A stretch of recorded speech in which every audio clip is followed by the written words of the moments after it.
Selamat pagi, saudara. Anda menyaksikan Breaking News Kompas TV bersama saya, Gracia Adur. Saudara, hari ini Litbang Kompas merilis survei Pilkada Jawa Timur yang diselenggarakan pada 1 hingga 9 November 2024. Pilkada Jawa Timur diikuti oleh 3 pasangan calon, yakni Lulu Nur Hamidah, Lukmanul Hakim paslon nomor urut 1, dan paslon nomor urut 2 Kofifa Indar Parawansa Emil Elistianto Dardak. Lalu paslon nomor urut 3 Tri Risma Harini dan juga Kiai Haji Zahrul Azhar Asumta atau Gus Hans. Survei dilakukan dengan wawancara tatap muka yang diselenggarakan Litbang Kompas dari tanggal 2 hingga 7 November 2024. Kepada 800 responden yang dipilih secara acak menggunakan metode pencuplikan sistematis bertingkat di Provinsi Jawa Timur. Tingkat kepercayaan survei mencapai 95%, di mana margin of error penelitian kurang lebih 3,46%. Survei ini seluruhnya dibiayai sepenuhnya oleh Harian Kompas. Simak selengkapnya terkait hasil survei Litbang Kompas ini di Harian Kompas dan laman kompas.id.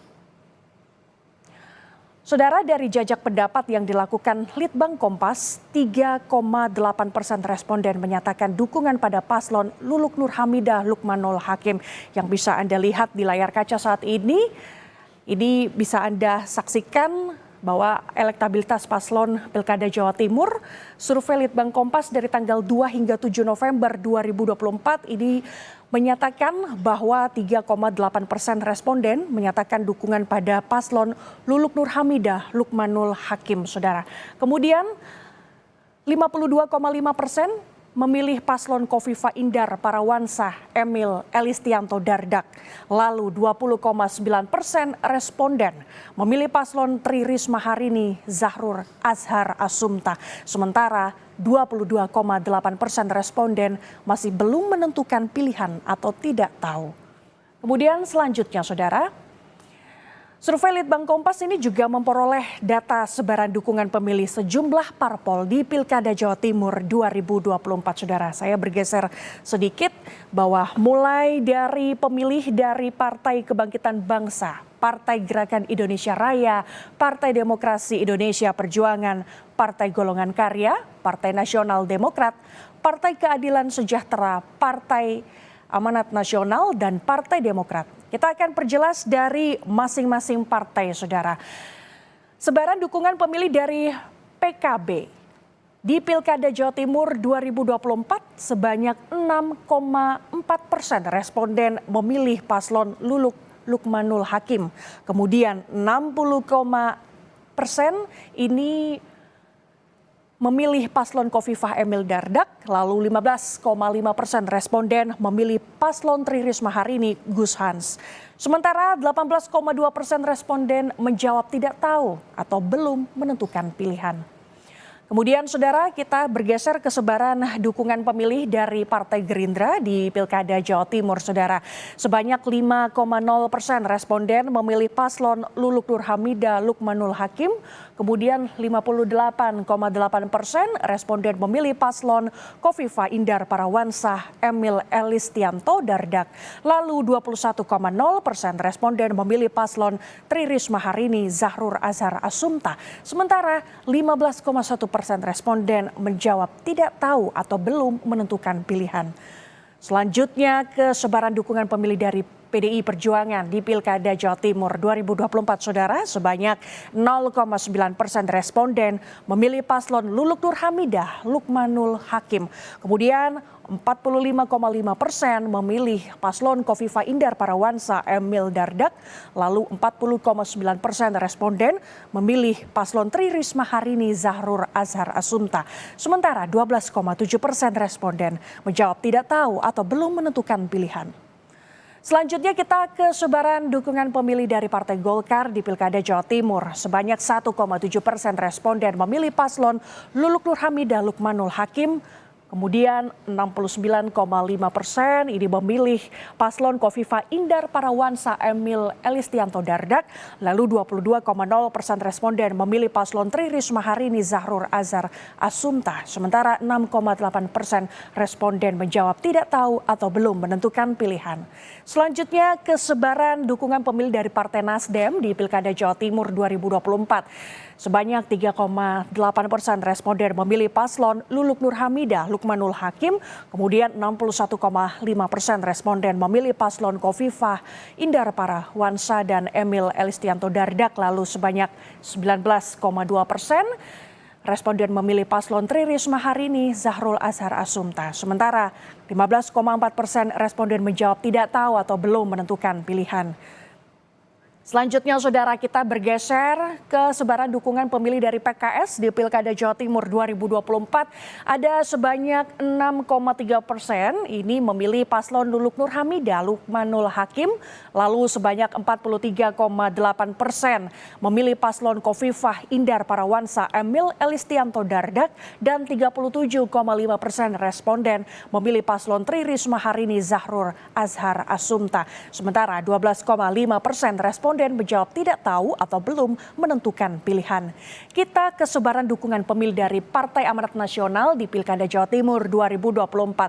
Saudara, sebanyak 0% responden memilih paslon Luluk Nur Hamidah Lukmanul Hakim, kemudian 42,1% responden memilih paslon Kofifah Indar Parawansa Emil Elistianto Dardak, lalu sebanyak 26,3% responden memilih paslon Tri Risma Harini Zahrul Azhar Asumta, kemudian sebanyak 31,6% responden menjawab tidak tahu atau belum menentukan pilihan. Dan kemudian kita ke sebaran dukungan pemilih dari Partai Demokrat di Pilkada Jawa Timur 2024, saudara. Sebanyak 0% responden memilih paslon Luluk Nur Hamidah Lukmanul Hakim, kemudian 66,7% responden memilih paslon Kofifah Indar Parawansa Emil Elistianto Dardak, lalu sebanyak 9,1% responden memilih paslon Tri Risma Harini Zahrul Azhar Asumta, sementara 24,2% responden menjawab tidak tahu atau belum menentukan pilihan. Kemudian saudara, untuk lebih lengkapnya kita akan bahas data elektabilitas ini bersama peneliti Litbang Kompas, ada Vincentius Gitiargo. Selamat datang Mas Tiar, saya Gracia Kompas TV, terima kasih sudah hadir bersama dengan kami. Ini kita akan membahas seperti apa elektabilitas paslon di Pilkada Jawa Timur kali ini, Mas. Sangat menarik di sini. Kalau kita lihat angkanya Kofifah Indar Parawansa dan Emil Dardak ini 52,5%. Ini kalau bisa diceritakan, Mas, seperti apa suasana peta elektoral di Pilkada Jawa Timur kali ini?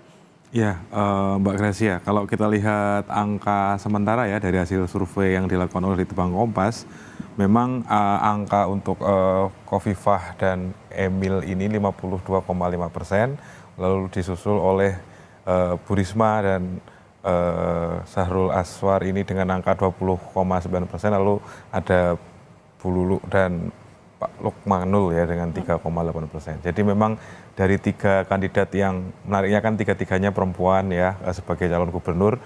Sementara ini limpahan suara memang cenderung menuju kepada Ibu Kofifah ya sebagai petahana ya. Dua-duanya kan memang petahana ya karena memang pasangan Kofifah dan Emil Dardak ini sempat terpilih menjadi gubernur dan wakil gubernur Jawa Timur pada Pilkada 2018 begitu. Nah ini memang peta sementara dengan tadi sempat disebutkan juga bahwa masih ada sekitar 22,8% responden survei ini yang masih belum menentukan pilihan atau undecided voters gitu. Oke. Nah Mas, ini kan kalau kita lihat bahwa hasil survei 52,5% ini jatuh kepada Kofifah dan Emil Dardak.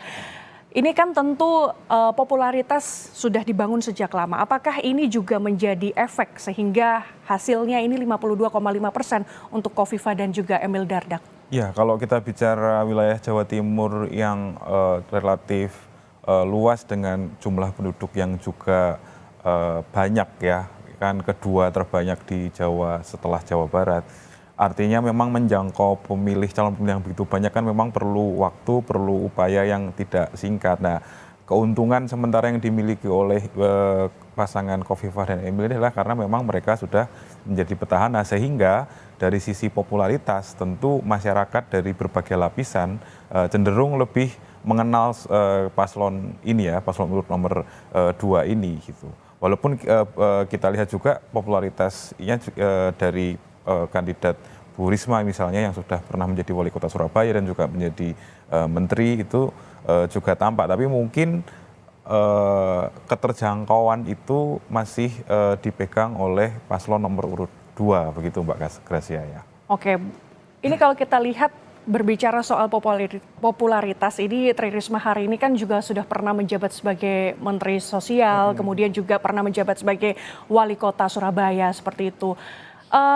Ini apakah masih belum cukup untuk menjangkau masyarakat lebih luas lagi, khususnya di wilayah Jawa Timur, Mas? Ya, kalau kita kembali ke pasangan Khofifah dan Emil dulu, bahwa dalam dinamika proses pencalonan kepala daerah di Jawa Timur ini kan relatif kedua pasangan calon ini yang paling dulu ya untuk firm bahwa ini akan maju, ini akan mencalonkan diri begitu. Sementara dua pasangan yang lain kan relatif waktunya agak berdekatan dengan masa-masa pendaftaran gitu, sehingga kalau kita bicara keterjangkauan bisa saja sebenarnya potensi keterjangkauan selain Ibu Khofifah dan Pak Emil ini mungkin bisa tinggi, hanya memang waktu yang mereka miliki mungkin tidak seluas itu, sehingga dalam perjalanan yang semakin dekat ini masyarakat masih perlu melihat lagi bahwa waktunya karena tadi relatif lebih singkat. Nah, Khofifah Indar Parawansa ini kan juga memiliki latar belakang di pemerintah yang cukup banyak seperti itu ya Mas ya. Kira-kira seperti apa pengenalan, apa yang dikenal masyarakat soal Khofifah Indar Parawansa dan juga Emil Dardak ini Mas? Ya, kalau kita bicara arena politik yang tentu butuh salah satu yang paling kuat kan modal sosial ya untuk bisa memenangkan pertarungan ini gitu. Nah, Ibu Khofifah ini kan secara modal sosial beliau adalah ketua ya dan pengurus inti dari Muslimat NU yang punya jaringan cukup kuat. Dan kita tahu bahwa basis di Jawa Timur itu jamaah atau masyarakat Muslim yang dekat dengan NU itu cenderung lebih banyak. Nah, itu menjadi modal sosial yang tampaknya menyumbang nilai elektoral yang cukup tinggi gitu untuk Bu Khofifah. Oke, nah kemudian munculnya Tri Risma hari ini dan juga pasangannya Zahrul dan juga Luluk Nur Hamidah dan juga Lukmanul ini kan muncul di akhir-akhir ketika betul. Mahkamah Konstitusi ini memutuskan soal ambang batas seperti itu. Ini juga sangat berpengaruh terhadap hasil survei kali ini, Mas. Ya, itu juga berpengaruh karena memang ini kan kalau di Jawa Timur sebenarnya kita bisa lihat sebenarnya ya partai PDIP dan juga partai PKB kan sebenarnya punya basis suara yang kuat di Jawa Timur sebenarnya. Hanya memang tadi kembali lagi mungkin kedua partai ini perlu waktu yang relatif lebih panjang ya untuk menentukan kandidat-kandidat yang akan maju. Nah, dengan fakta bahwa pencalonan itu cukup mepet dengan waktu pendaftaran itu membuat ya tadi popularitas dan pengenalan masyarakat itu mungkin relatif mereka lebih tertinggal dibandingkan Ibu Khofifah dan Pak Emil. Gitu. Oke, kita juga bergeser sedikit saudara ini soal sebaran dukungan pemilih sejumlah partai politik di Pilkada Jawa Timur. Kita tahu bahwa Khofifah dan Emil Dardak ini diusung oleh 15 partai dari Koalisi Indonesia Maju. Kalau dilihat dari mesin partai di Koalisi Indonesia Maju ini apakah sudah solid untuk mendukung Khofifah dan Emil Dardak, Mas? Ya, kalau kita baca dengan basis angka dari survei ini memang kita bisa baca bahwa partai-partai KIM ya yang mengusung Ibu Khofifah dan Emil Dardak ini menunjukkan soliditas yang relatif lebih tampak ya. Artinya sejalan. Mereka yang memilih partai-partai KIM misalnya Gerindra, Golkar dan seterusnya itu menunjukkan limpahan suara yang mengerucut ke sosok yang diusung yaitu paslon nomor urut 2 ini begitu. Artinya kita bisa baca ada indikasi selain memang faktor sosok yang kuat itu memang ada perlu kita lihat juga kemungkinan sumbangan elektoral dari mesin-mesin partai, infrastruktur partai yang berjalan sampai ke akar rumput ya di Jawa Timur gitu. Berarti bisa dibilang ini cukup solid ya kita lihat di sini bisa mesin partai di Koalisi Indonesia Maju untuk mendukung Khofifah. Tapi kalau kita lihat di sini angkanya untuk PKB dan juga PDIP ini kan mereka terpisah, apalagi PKB dengan Khofifah ini kali ini berpisah gitu ya Mas ya. Ini apakah terjadi split voting dalam artian seperti kayak pemilih PKB apakah ada juga yang mendukung ke Khofifah tapi bukan Nur Hamidah atau sebaliknya Mas?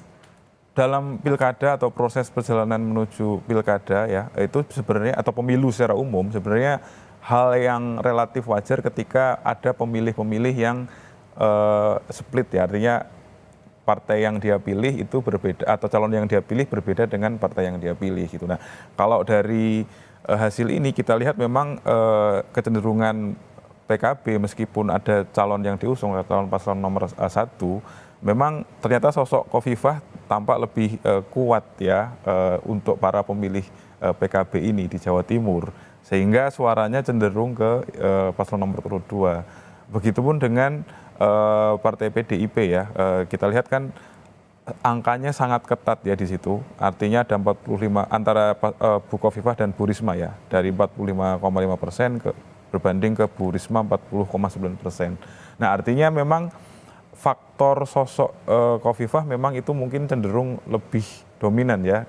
Di satu sisi, di sisi lain ada pertanyaan besar bagaimana mesin partai atau infrastruktur partai yang dibangun dari kedua partai non-Kim ini di Jawa Timur. Nah itu yang perlu kita lihat bersama nanti gitu ya. Kurang lebih seperti itu ya Mbak ya. Oke baik. Ini sangat menarik kalau dibahas ya Mas ya soal sebaran dukungan pemilih sejumlah partai politik. Tapi saudara masih banyak informasi-informasi menarik lainnya masih soal survei Litbang Kompas di Pilkada Jawa Timur 2024. Tetaplah bersama kami. Saudara masih bersama saya Gracia Adur dan peneliti Litbang Kompas Vincentius Gitiargo. Selain elektabilitas dari sebaran parpol, Litbang Kompas ini juga merilis hasil survei elektabilitas 3 pasangan calon gubernur Jawa Timur berdasarkan generasi. Jajak pendapat atau survei Litbang Kompas juga memperoleh elektabilitas berdasarkan generasi atau usia para responden yang tersebar di beberapa kategori. Mulai dari generasi Z, yakni responden berusia di bawah 28 tahun, kemudian generasi Y muda di rentang usia 28 hingga 35 tahun, kemudian responden generasi Y madya yakni di rentang usia 36 hingga 43 tahun. Lalu ada responden generasi X dengan rentang usia 44 hingga 57 tahun, serta terakhir ada responden generasi baby boomer yakni ada di rentang usia 58 hingga 76 tahun. Saudara, kita bedah lebih detail elektabilitas berdasarkan generasi Z di Pilkada Jawa Timur. Anda bisa lihat informasinya di layar kaca Anda. Berdasarkan responden Gen Z atau Gen Z dengan usia di bawah 28 tahun sebanyak 7,4%. Ini memberikan dukungan kepada Luluk Nur Hamidah Lukmanul Hakim. 53,7% memilih paslon Khofifah Indar Parawansa Emil Dardak. 23,7% responden memilih paslon Tri Risma Harini Zahur Azhar Asumta. Sementara 15,3% responden memilih tidak tahu atau belum menentukan pilihan.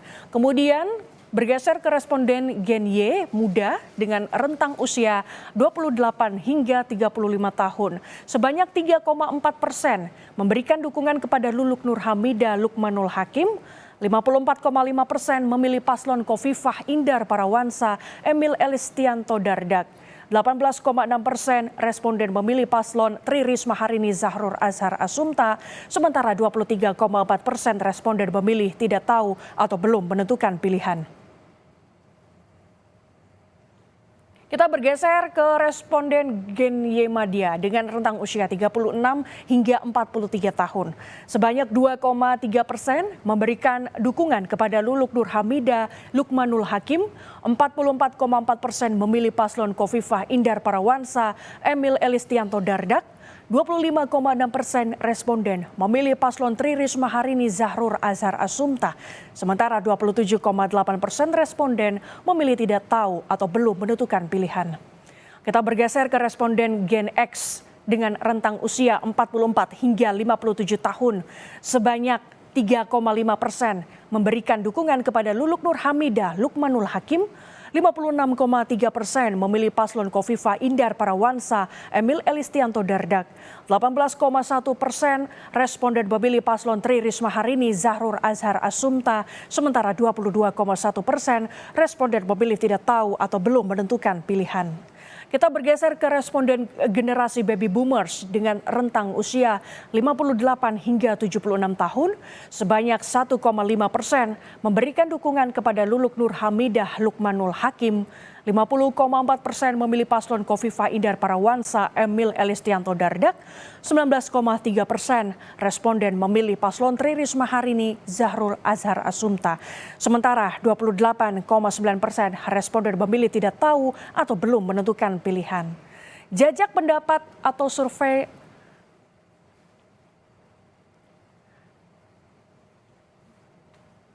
jajak pendapat atau survei Litbang Kompas ini juga memperoleh elektabilitas berdasarkan gender.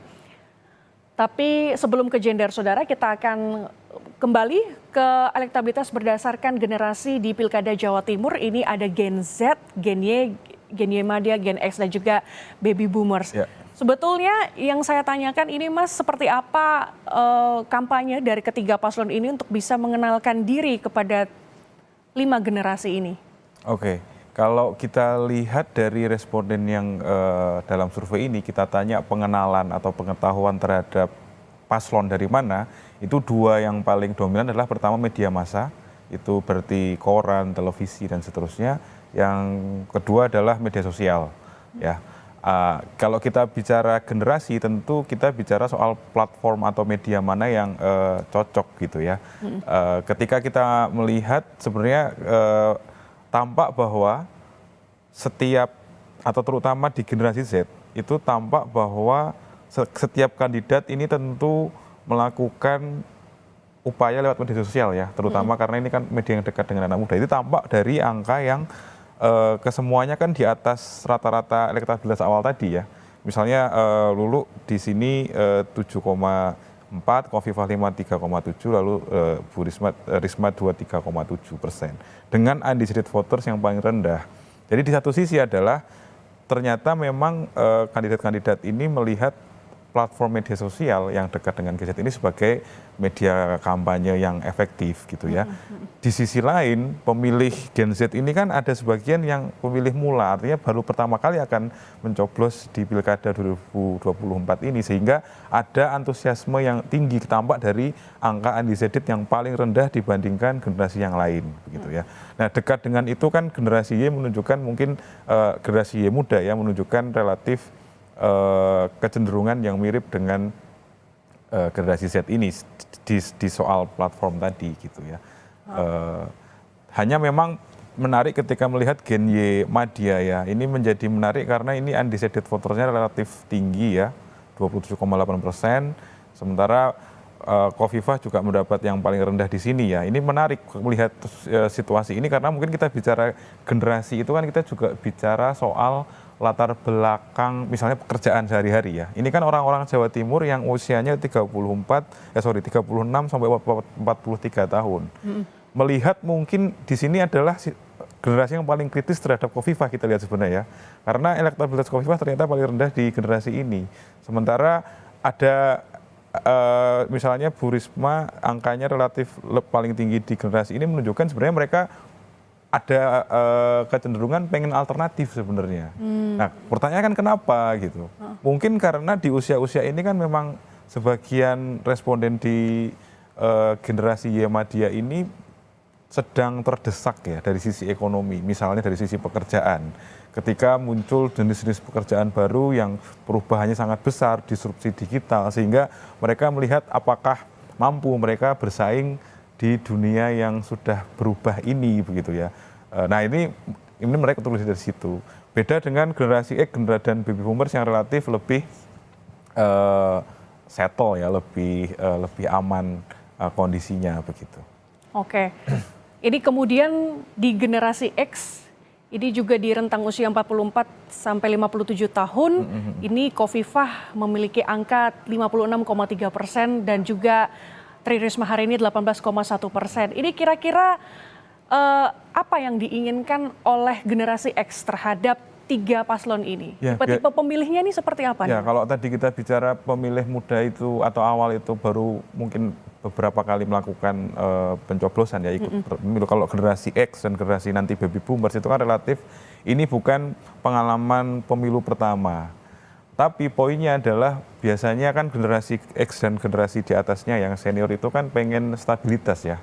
Artinya situasi itu ya tidak berubah dengan cepat, apa yang sudah ada mungkin dijalankan dulu sehingga ya di sini kita lihat bahwa mereka melihat mungkin cenderung puas dengan kinerja Gubernur Khofifah dan wakilnya Emil selama ini sehingga mereka pengennya ya sudah dengan situasi yang aman, yang stabil saja. Gitu kan relatif kan karakter pemilih yang lebih senior kan seperti itu. Oke, berarti popularitas mereka, Khofifah dan juga Emil Dardak di pilkada sebelumnya ini juga sangat berpengaruh begitu ya untuk khususnya di generasi X ini. Generasi X ini apakah dan Y ini cukup kritis begitukah Mas dengan melihat ketiga paslon ini? Ya kalau kita lihat tadi yang paling kritis sebenarnya kan generasi Y yang Madya ya. Kalau udah ke generasi X itu kan sebagian dari generasi X itu sudah memasuki usia pensiun atau purna tugas begitu ya. Sehingga tidak tampak bahwa nah kan turun di generasi Y Madya ya dan undecided votersnya besar tapi kembali relatif normal dalam tanda kutip ya dengan baseline yang lain itu di generasi X dan generasi baby boomers. Artinya kan kalau dari sini yang paling kritis di sini sebenarnya adalah generasi Y Madya. Generasi Y Madya. Apakah visi misi yang disampaikan oleh ketiga paslon ini selama di debat pilkada sebelumnya beberapa minggu yang lalu ini juga sangat berpengaruh kah dalam memilih ketiga paslon ini, Mas? Ya kalau kita bicara tadi misalnya media massa masih menjadi platform yang paling utama ketika mengenal dan debat itu kan disiarkan secara publik, tentu itu akan berpengaruh ya. Artinya bagaimana para calon ini membawakan atau mengartikulasikan visi misi program-programnya untuk Jawa Timur, tentu itu akan dilihat dan pasti juga mempengaruhi bagaimana cara pandang masyarakat terhadap ketiga calon ini. Begitu. Oke, nah Mas ini juga menarik selain kita membahas soal generasi Y, ini juga yang menarik di sini adalah jajak pendapat atau survei Litbang Kompas yang memperoleh elektabilitas berdasarkan gender atau berdasarkan jenis kelamin. Kita lihat lebih detail dukungan berdasarkan gender. Dari pemilih laki-laki, 4,8% mendukung Luluk Nur Hamidah Lukmanul Hakim, lalu 49,6% mendukung Khofifah Emil Elistianto Dardak, kemudian 22,6% mendukung Tri Risma Harini Zahrur Azhar Asumta, sementara 23,1% belum tahu akan mendukung siapa. Kemudian dari pemilih perempuan 2,8% mendukung paslon Luluk Nur Hamidah Lukmanul Hakim, lalu 55,4% mendukung Khofifah Emil Elistianto Dardak, kemudian 19,3% mendukung Tri Risma Harini Zahrur Azhar Asumta, sementara 22,6% belum tahu akan mendukung siapa. Masih bersama dengan peneliti Litbang Kompas Vincentius Gitiarko, Mas Tiar, saudara, ini apa yang bisa kita pahami bersama dari angka-angka elektabilitas berdasarkan gender ini? Ini kita lihat bahwa ini baru pertama ya kita melihat ada ketiga paslon ini semuanya adalah gendernya perempuan. Ini juga berpengaruh terhadap hasil survei kali ini, Mas? Iya, pertama kita lihat ada sisi tentu bahwa ketiga calon ini adalah yang gubernur ya adalah perempuan. Tentu itu akan memberikan daya tarik tertentu bagi calon responden yang juga perempuan ya karena kan pertama kan jarang ya apalagi kita bicara sosok pemimpin kan jarang ketika ada pemimpin perempuan yang sampai ke level atas. Nah ini menjadi menarik ketika sebenarnya ini harapan juga ya dari pemilih perempuan bahwa ternyata perempuan juga bisa loh apalagi di Jawa Timur ya. Ini menunjukkan juga bahwa Jawa Timur dari sisi gender dalam tanda kutip para pemilihnya pun sangat terbuka dengan kesetaraan ya bahwa pemimpin tidak harus laki-laki gitu. Tapi kalau kita lihat kecenderungan sebenarnya kan kalau kita bicara angkanya memang ada selisih di sana sini, tapi memang kan secara kecenderungan angkanya relatif mirip. Yang kita bisa lihat sebenarnya adalah kalau kita kembali tadi ke modal sosial ya. Memang kan kecenderungannya mirip, tapi kita lihat bahwa cenderung pemilih perempuan itu mengarahkan suaranya kepada Khofifah.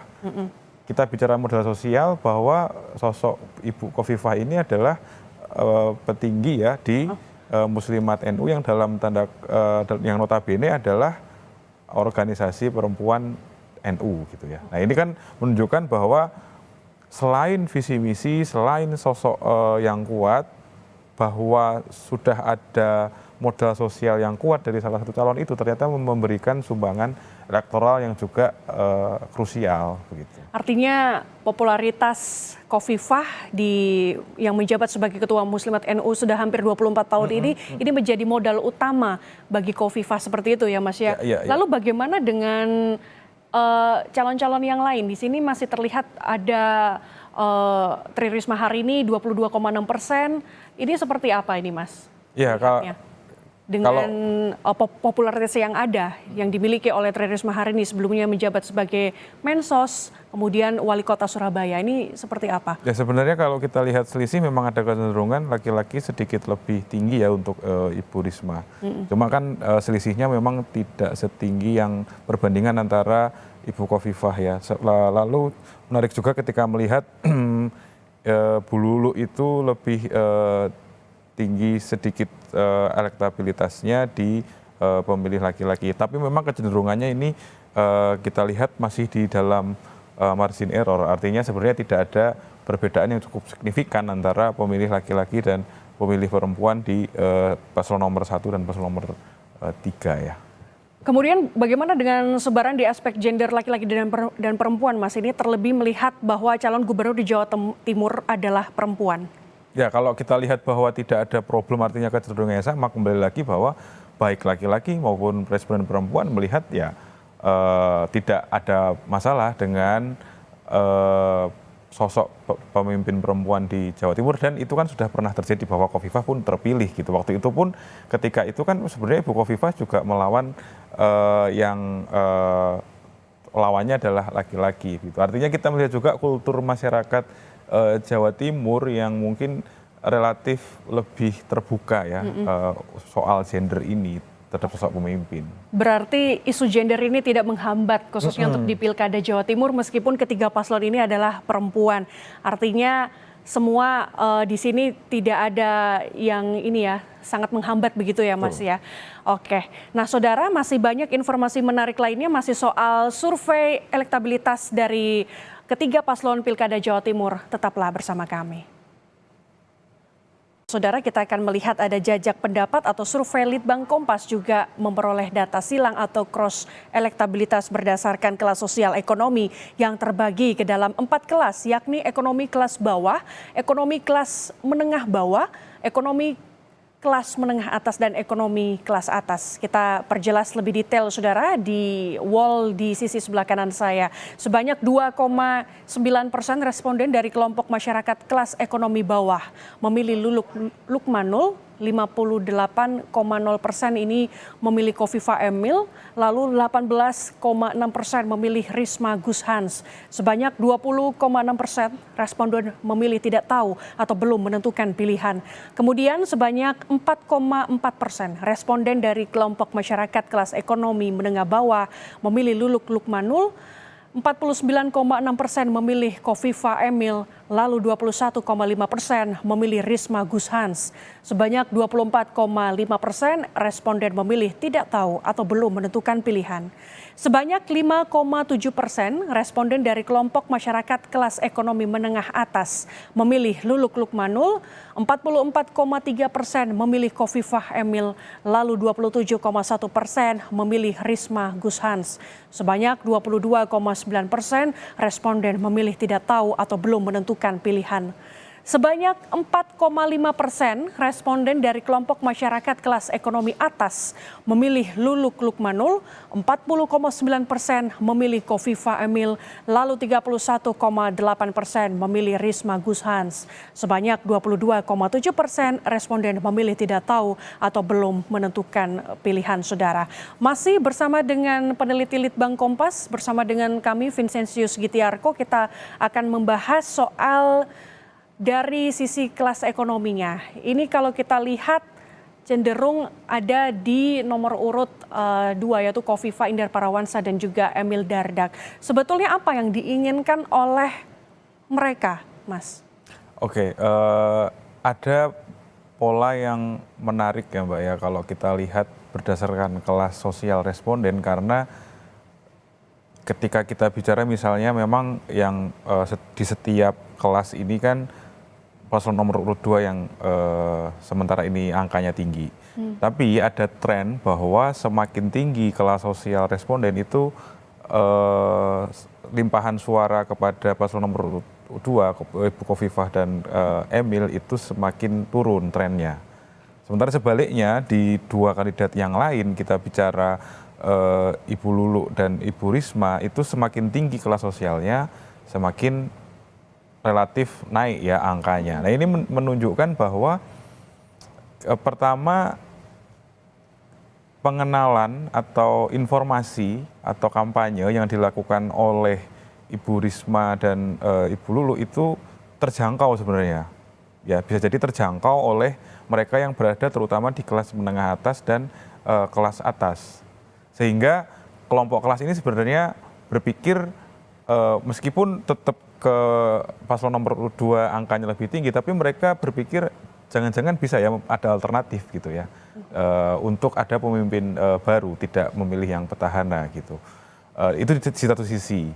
Tapi di sisi yang lain kita juga melihat bahwa faktor keterjangkauan dari Ibu Risma dan Bu Luluk itu mungkin tidak sampai ke kelas yang menengah bawah dan terutama kelas bawah gitu. Karena kan kalau kita bicara pengenalan ke kelompok ini kan tadi butuh infrastruktur dan butuh media, butuh jaringan yang kuat gitu ya, mengingat begitu banyaknya penduduk di Jawa Timur gitu. Sementara di sisi lain kalau kita bicara Bu Kofifah, bisa terindikasi bahwa Ibu Kofifah dan Pak Emil ini berhasil menjangkau sampai ke akar rumput, yaitu masyarakat di kelas bawah gitu ya, dengan tadi infrastruktur yang dimiliki atau dengan modal bahwa mereka memang sudah menjadi gubernur dan wakil gubernur sebelumnya begitu. Dari kalangan masyarakat bawah ini kan Ibu Kofifah dan Emil mencapai 58%. Apa yang diharapkan oleh mereka, Mas? Oke. Kita bicara kelas bawah ya, dan juga mungkin sebagian dari menengah bawah itu kan cenderung kalau bicara pemimpin itu ya bicara program-program yang nyata, program-program yang memang lebih dekat, yang dalam tanda kutip dalam arti yang netral ya, kita bicara kebijakan-kebijakan yang populis, sehingga itu langsung bisa dirasakan oleh masyarakat. Sehingga dari angka ini terlihat bahwa kelas bawah ya itu melihat Ibu Kofifah dan Pak Emil ini punya program atau punya kebijakan yang mungkin lebih bisa dirasakan secara langsung. Sementara kalau di kelas menengah atas dan kelas atas karena tidak dalam tanda kutip bergulat dengan perekonomian yang lebih sulit gitu, mereka lebih berpikir oh mungkin ada alternatif yang bisa diambil gitu. Melihat tadi visi misi dan seterusnya yang tidak hanya yang populis gitu ya, yang Salah satu yang diinginkan oleh Kofifa dan Emil ini adalah meningkatkan lapangan pekerjaan. Nah, untuk di kalangan menengah bawah ini apakah ini juga salah satu faktor utama sehingga mereka memilih Kofifa dan Emil, Mas? Ya, kalau kita bicara demografi secara umum kan entah di Jawa Timur secara khusus bahkan di Indonesia secara luas ya, sebenarnya kan basis pemilih kita paling besar itu ya di kelompok menengah bawah dan kelas bawah gitu ya. Nah, bahwa alasan memilih itu adalah soal lapangan pekerjaan, selalu soal ekonomi, selalu soal infrastruktur, itu kan menunjukkan bahwa memang kelas bawah dan kelas masyarakat, kelas sosial bawah dan kelas menengah bawah ini perlu sesuatu ya tadi yang memang bisa dirasakan secara langsung karena memang mereka dalam posisi mungkin terhimpit dalam kehidupan ekonomi sehari-hari mereka sehingga butuh pemimpin yang dekat dan juga punya kebijakan langsung bisa dirasakan. Nah, menarik di sini Mas untuk di kalangan ekonomi bawah Khofifah 58%, tetapi kalau kita melihat di kalangan atas ini justru menurun yaitu 40,9%. Sedangkan Tri Risma hari ini 31,8%. Ini seperti apa? Bisa dijelaskan Mas, Ya. gambarannya seperti apa ini? Kita bicara kembali lagi ke populasi ya, populasi pemilih tentu semakin ke atas populasinya kan semakin kecil ya. Oke. Artinya untuk menjangkau jumlah yang relatif kecil mungkin itu berhasil dilakukan oleh terutama oleh Bu Risma ya kalau dari sini karena angkanya paling bersaing kan di kelas atas gitu. Pertama bahwa tadi dari sisi media yang digunakan untuk kampanye, Bu Risma ini berhasil menjangkau atau berhasil dilihat oleh mereka yang berada di kelas atas. Di satu sisi, di sisi lain kelompok kelas atas ini juga tadi berpikir bahwa karena mereka juga lebih kritis dalam melihat ya mungkin visi misi dan seterusnya sehingga mereka berpikir siapa tahu ada alternatif gitu ya dari petahana yang ada. Gitu. Dari kalangan atas Mas, apa yang dilihat mereka oleh Tri Risma hari ini? Ini kan angkanya justru meningkat 31,8% Mas. Ya. Tentu mereka melihat bagaimana kiprah tentu ya, kiprah Bu Risma ini sebagai wali kota Surabaya yang pertama, lalu yang kedua sebagai menteri kan sosok ini kan sudah sosok nasional sebenarnya gitu ya. Dan mereka kan punya dalam tanda kutip dalam beberapa arti punya akses terhadap informasi yang lebih lebar begitu. Sehingga apa yang terjadi atau kiprah Bu Risma selama ini mungkin ditangkap sebagai sesuatu yang tadi bisa menjadi alternatif pilihan begitu. Oke, baik. Jadi masih banyak tantangan juga ya Mas ya dalam beberapa minggu ke depan. Nah Saudara, masih soal survei Litbang Kompas di Pilkada Jawa Timur 2024, tetaplah bersama kami. Saudara, survei Litbang Kompas ini kali ini menampilkan data elektabilitas paslon Pilkada Jawa Timur 2024 berdasarkan alasan memilih. Ada beberapa faktor yang berpengaruh, di antaranya kualitas cagup dan atau cawagupnya sebanyak 20,8%. Cagup cawagup berpengalaman dalam pemerintahan sebanyak 19,3%, visi misi dan program kerjanya sebanyak 17,0%, integritas moral cagup dan cawagupnya 10,0%. Tampilan fisik cagup cawagup 3,9%, suka atau sangat suka atau sesuai hati nurani 3,8%, mewakili semangat identitas Jawa Timur sebanyak 2,7%, karakter personal 2,2%, alasan karena mengetahui paslon itu saja 2,1%, alasan selanjutnya dermawan atau berjiwa sosial sebanyak 2,1%, pilihan keluarga kerabat atau orang terdekat 2%, public figure atau orang terkenal sebanyak 1,8%, suka belusukan dan berbaur dengan masyarakat sebanyak 1,4%, lainnya 8,1% dan menjawab tidak tahu sebesar 2,8%. Kemudian bila berdasarkan pertimbangan memilih ada sejumlah faktor yang mempengaruhi Saudara, yaitu pertama sosok cagup mengambil persentase tertinggi yakni 61,1%, sosok cawagup 4,1%, keduanya 25,9%, tidak keduanya 0,6%. Tidak tahu 7,7% dan tidak menjawab 0,7%, Saudara. Ini tadi kita membahas sudah ada dua hal di sini, yaitu alasan memilih dan juga pertimbangan memilih. Ini kalau Mas, kalau kita lihat ini rupanya kualitas cagup dan cawagup ini juga menjadi pertimbangan mereka untuk memilih, ada sebanyak 20,8%. Ini seperti apa kalau Mas melihat soal ini? Ya, kalau soal ini kan 20,8%, artinya 2 dari 10 responden itu mempertimbangkan alasannya adalah kualitas cagupnya ya, kualitas cagup atau cawagupnya. Nah, ini juga menjelaskan kenapa aliran kepada Khofifah dan kepada Emil ini relatif lebih tinggi daripada yang lain, karena memang kualitas sebagai cagup dan cawagup itu ya dalam tanda kutip hanya dimiliki oleh paslon nomor 2 karena mereka sudah berpengalaman gitu ya. Ditambah lagi dengan selisih angka yang tidak begitu jauh itu alasannya adalah pengalaman dalam pemerintahan gitu. Nah ini juga menjelaskan kenapa pesaing terdekat dari paslon nomor 2 Bu Khofifah dan Pak Emil itu adalah Bu Risma ya di paslon nomor urut 3. Itu kan menjelaskan juga dari 3 paslon ini yang memang punya pengalaman relatif lebih banyak adalah kedua dari paslon ini. Gitu. Kemudian selanjutnya ini juga tadi kita membahas soal pertimbangan pemilih seperti itu ya Mas ya. Tadi di sini angkanya cukup besar untuk sosok Cagup sendiri juga menjadi pertimbangan penting bagi mereka.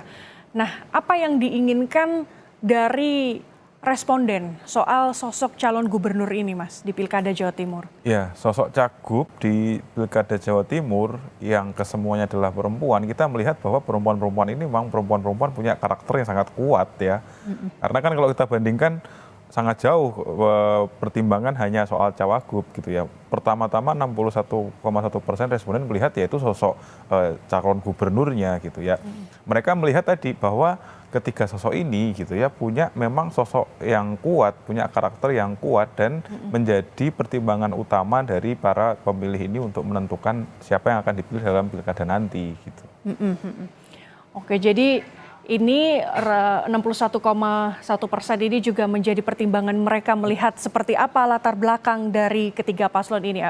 Berarti isu gender ini tidak terlalu menjadi penghambat untuk pilkada di Jawa Timur ya Mas ya, melihat sosok Cagup Kita ini. lihat kan nggak ada masalah sama sekali sebenarnya. Tidak ada masalah sama sekali. Kita tadi sudah membahas rangkaian survei Litbang Kompas ini merilis survei Pilkada Jawa Timur yang diselenggarakan pada 1 hingga 9 November 2 hingga 7 November 2024 maksud kami saudara. Pilkada Jawa Timur ini diikuti oleh 3 pasangan calon yakni Luluk Nur Hamidah, Lukmanul Hakim, paslon nomor urut 1 dan paslon nomor urut 2 Khofifah Indar Parawansa, Emil Elistianto Dardak.